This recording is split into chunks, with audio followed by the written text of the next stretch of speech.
Thank you, Nadia, for being with us. You served inside a penal colony for nearly 2 years. Brittany Griner just started serving a 9-year sentence. Based on your personal knowledge, what worries you most for her?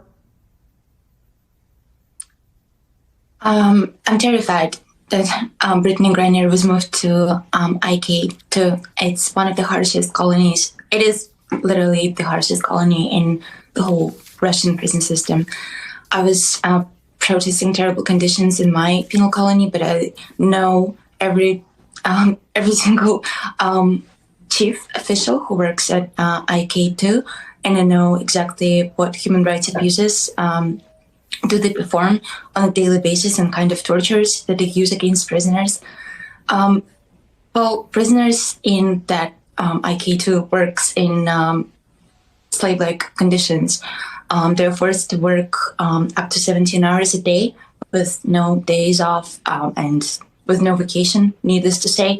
And if you do not perform the quota, then you're going to be punished. That includes torture, and that includes daily torture. And a lot of prisoners just cannot stand it, and some of them decide to commit suicide, which is not as easy in penal colony conditions. Medical help is practically non-existent, and if, let's say, you're being tortured and go to a prison doctor to document the fact that you've been tortured, obviously they do not see anything, and they do not see any witnesses of your torture. So what I would be really scared of is Brittany hiding the fact that she is being heavily oppressed in this penal colony, because that's what happened with me. And I was told that if I'm going to say one single person about abuses that I'm going through, the whole penal colony is going to suffer because of me.